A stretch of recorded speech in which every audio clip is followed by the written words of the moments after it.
Dievas apie save kalba atrodytų tokiais sudėtingais terminais. Lėtas pykti, pilnas gerumo. Kas šiais laikais šitaip kalba?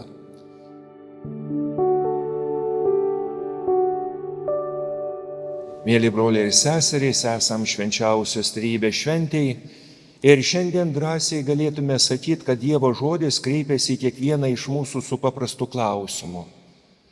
Kaip manai, kokio charakterio yra Dievas? Juk pirmajam skaitinį girdėjom, kaip Dievas, praeinantis pro Mozę, iš tikrųjų ištarė štai tokius žodžius. Viešpats, viešpats, esu gailestingas ir maloningas Dievas, lėtas pykti, kupinas gerumo ir ištikimybės. O ką tu ir aš pasakytume, koks yra tas Dievas? Bet prieš kalbant apie Dievą, sugrįžtim prie to, o kaip mes gebėtumėm, žiūrėdami į savo artimus žmonės, šeimos narius, bendradarbius, pažįstamus, žmonės, kurie mums patinka ir kurie mums galbūt mažai patinka, ar galėtumėm juos labai taikliai apibūdinti, kokio charakterio tie žmonės? Nežiūrėkit, viena pagunda yra kokia, kad jeigu žmogus patinka, tai nebematysiu kažkokių negatyvių dalykų arba kažkokių trūkumų. Arba priešingai, štai nepatinka ir viskas juodom spalvom. Dievas apie save kalba atrodytų tokiais sudėtingais terminais. Lėtas pykti, pilnas gerumo. Kas šiais laikais šitaip kalba? Švenčiausioji trejybė, vėl galėtumėm sakyti, irgi juk yra apibūdinimas, o koks yra tas Dievas yra. Juk kiekvieną kartą, kai darom kryžiaus ženklą, mes pagarbinam trejybę sakydami vardant Dievo Tėvo ir Sūnaus ir Šventosios Dvasios. Bet vėl, o ką tai sako mums, kokio charakterio tas Dievas? Ir štai čia mums, mėly broliai ir seserys, reikalinga mūsų asmeninė patirtis. Kad kiekvienas iš savo gyvenimo patirties galėtume pasakyti, o atpažįstu tą Dievo veikimą savo gyvenime ar ne. Daug kartų ir įvairiais būdais yra bandyta paaiškinti, o kas yra ta švenčiausioji trejybė.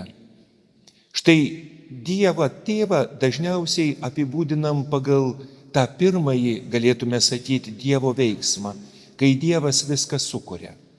Ir žiūrėkit, mėly broliai ir seserys, tavo ir mano asmeninė patirtis, kaip priimam savo gyvenimą, labai svarbi, kad galėtume pasakyti, Dievas tikrai nuostabų dalyką padarė, kai tave ir mane sukūrė.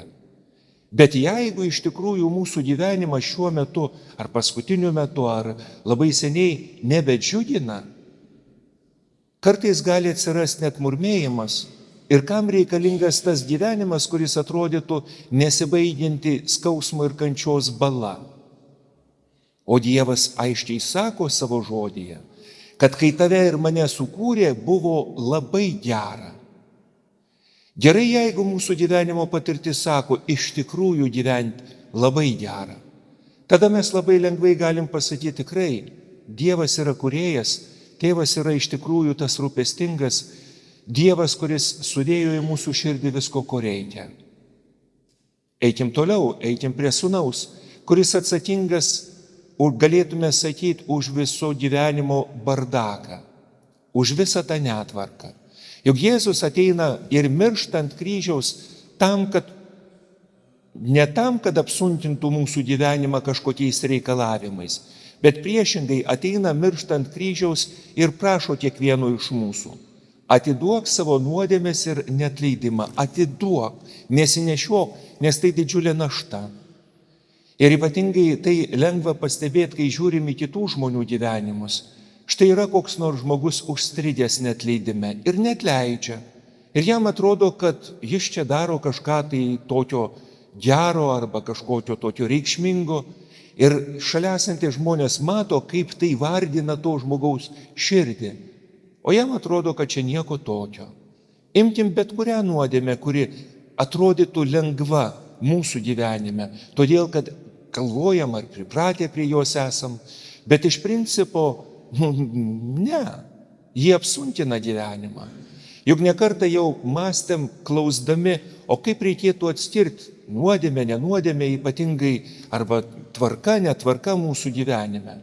Ir vienas iš tokių paprastų paaiškinimų būtų va toks. Jeigu tai, ką darau aš, ką darai tu, negalėtume pasakyti, tarkim, 6-mečiui ir 7-mečiui vaikui, vaikeliai, kai užauksi, daryk taip, kaip aš darau, vadinasi, netvarka yra.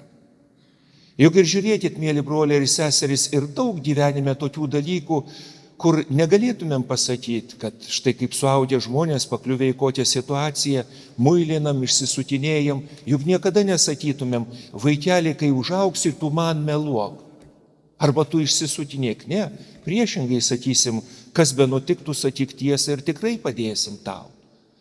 Štai kodėl, mėly broliai ir seserys, suvokiam ir suprantam ir klausiam, ar Jėzus Kristus yra tas, kuris padeda man ir tau susitvarkyti su mano ir tavo silpnybėm, su mano ir tavo nuodėmėm ir tuo pat metu nepalūžti, nenusiminti, kai matom, kai lygiai ta pati netvarka yra šalia esančių žmonių gyvenime. Juk Jėzus yra tas, kuris primiktinai prašo, kad iš savo širdies pašalintume tą netvarką, bet ir tuo pat metu nepasmerktume, nenurašytume ir neišmestume šalia esančių žmonių iš savo gyvenimo. Ir čia vėl, mėly broliai ir seserys, mūsų gyvenimo patirtis gali pasakyti, patinka man tas Jėzus su savo mokymu, ar ne? Juk jeigu žmogus yra patyręs, kad savo širdies naštas gali atiduoti ir atiduoda ir patiria tą širdies lengvumą, jam su Jėzaus vardu ir su Jėzumi visą likusį gyvenimą bus gerai. Ir štai keliaujam prie trečio švenčiausios trejybės asmens, prie šventosios dvasios, kurie yra kartais vadinama išmintim, kartais iš tikrųjų yra ir jie atsakinga už dabartį, už tai, kaip šiandien, rytoj, poryt ir vakar bando per įvairiausius dalykus prakalbinti mano ir tavo širdį. Dievas jį prakalbina širdį ir tiesiogiai per įvairius įkvėpimus ir mintis, kurios ateina mums viduj. Bet lygiai taip pat šventoji dvasia kalbina mus ir per gyvenimo įvykius. Ir kartais vėl mūsų gyvenimo patirtis gali padėti arba sukliudyti atpažinti tuos dalykus. Štai jeigu perdėtai būsim prisirišę prie patogumo, gi neišmoksim daugelio dalykų. Kada žmogus išmoksta atleisti? Tada, kai jis jaučia kažkokį skausmą ar nuoskaudą, tada, kai šalia esantis žmogus pasielgė kažkaip netinkamai. Ir tam žmogui, kuriam ateina į širdį skausmas, kančia, jam reikia kažkokiu būdu susitvarkyti. Štai kodėl, mėly broliai ir seserys, gyvenimo įvykiai, kurie yra duodami man ir tau, yra skirti ne tam, kad apsunkintų, bet tam, kad išmokytų mylėti. Štai paimkim tokį paprastą pavyzdį su mūsų kūnu. Vyresnėji, kurie esam jau antroji gyvenimo pusėje, jaučiam, kad jeigu iš tikrųjų nemankštinsim to kūno, jis stingsta. Nebesam tokie jau lankstus kaip vaikystėje ir jaunystėje. Ir jeigu truputį su nepatogumu nemankštinsim, viskas stings. Bet juk taip, mėly broliai ir seserys, nutinka ir su tavo ir mano širdimi, su tavo ir mano meile. Jeigu bus viskas patogu, nebus gerai, rezultatas bus nekoks. Štai kodėl, mėly broliai ir seserys, peržiūrėdami kiekvieną savo gyvenimo patirtį, galėtumėm paklausti, tai kokio charakterio tas Dievas, kaip jis elgėsi su manim, kaip jis elgėsi su tavim. Paskaityti gražių knygų ir rasti įvairiausių gražių palyginimų gražu, bet mums reikia tos jėgos, kurie ateina su liudijimu. Juk mums reikia to gyvo santykių su Dievu. Juk man ir tau galbūt reikia pasikalbėti ir su tėvu, ir su sūnum, ir su šventąja dvasia. Ir viena ar kita vieta galbūt yra silpnesnė. Galbūt džiaugiuosi gyvenimu ir tvarkausi su Jėzaus pagalba su savo praeitim, su nuodėmėm, silpnybėm, bet štai negirdžiu, neatpažįstu Dievo veikimo ir vedimo dabar. Turiu kalbėti su šventąja dvasia. Štai kodėl, mėly broliai ir seserys, šiandien melsdamiesi mes ir klausiam kiekvieno iš mūsų. Juk skaitydami šventąjį raštą žinom, kad Dievas bando prakalbinti tavo ir mano širdį ir pasakyti šitą. Tik kartais iš tikrųjų noris papriekaištauti, tam Dievui, ar negalėtų jis kažkaip aiškiau kalbėti. Bet žiūrėkit, o kaip yra su vaikais? Juk vaikai gimsta visiškai nieko nemokėdami. Ir didžioji dalis iš čia esančių užauginot jau savo vaikus, kai kurie galbūt yra anūkus. Ir žinot, kad iš vienos pusės yra tas rūpestis padėti vaikui užaugti. Ir iš kitos pusės auginant suvokiam ir suprantam, kad vis didesnė atsakomybė ateina tam vaikui, kol galiausiai tampa suaugusiu žmogum ir jis atsiskiria. Jam nebereikia kažkokių tai patarimų, pamokymų. Dievas lygiai taip pat mus moko ko? Laisvės. Juk kai sukūrė mus pagal savo paveikslą ir panašumą, kai žengė į dangų, per šeštines jis labai aiškiai pasakė, kad palieku jūs, bet palieku jūs su šventąja dvasia, kuri mokys ir skatins gyventi pagal tai, ką Jėzus sakė. Gyventi taip, kad Dievo tvarka mano ir tavo gyvenime būtų vis ryškesnė. Ir tada viskas bus kitaip.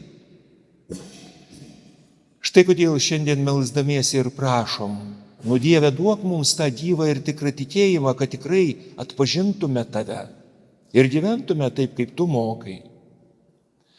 Kartą į vieną vienuolyną atėjo mokslininkai, kurie tyrinėja bibliotekas.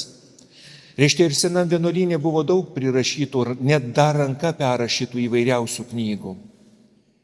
Ir kažkaip išsikalbėjo ir klausė tie mokslininkai, tų vienuolių, apie gyvenimo prasmę, apie Dievą, apie tikėjimą, apie gyvenimo patirtį.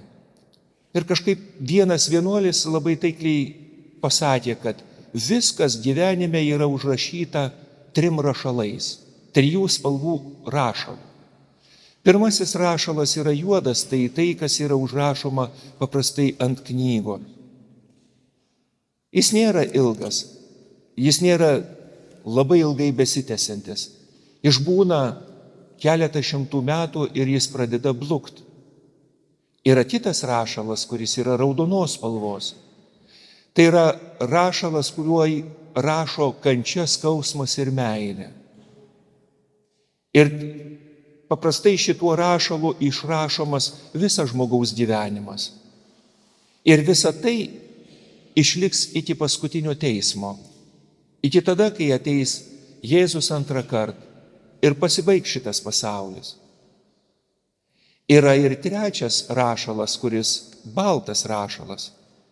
Ir jo yra rašoma žmogaus kuklumas, kantri meilė, rūpestis, atsidavimas. Ir mokslininkai paprieštaravo, bet nėra tokio balto rašalo, nes jis yra nematomas.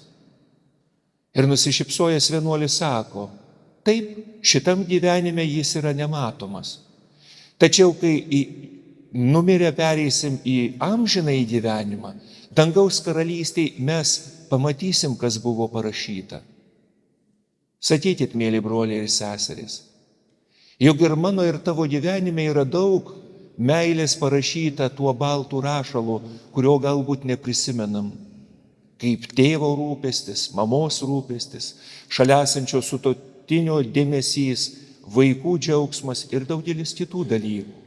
Ir yra daug dalykų, kurių kartais net nepastebim, nors jie galbūt yra parašyti ir raudonų rašalų mūsų gyvenime. Štai kodėl, mėly broliai ir seserys, šiandien mes ir klausiam, kiekvienas pirmiausia savo širdies, ar atpažįstu Dievo gerumo veikimą, ar atpažįstu tai, ką Jis sakė tau ir man. Esu gailestingas ir maloningas Dievas, lėtas pykti, kupinas gerumo ir ištikimybės. Ar tu yra žiūrėdami į savo gyvenimą, galim atpažinti va šitai? Ir pabaigai paprastas pavyzdys. Saulėtą dieną staiga užtemdo debesis ir prasideda iš tikrųjų didžiulis lietus. Ir viena moteris gražiai pasipuošusi, pasidariusi šukuoseną, staiga užklupta, greit pasislėpė parduotuviai. Susierzinusi šiek tiek, kad sugadinta šukuosena, kad negali nueiti ten, kur susitvarkyti savų reikalų, kad reikia dabar stoviniuoti, jie erzelioja savo širdį.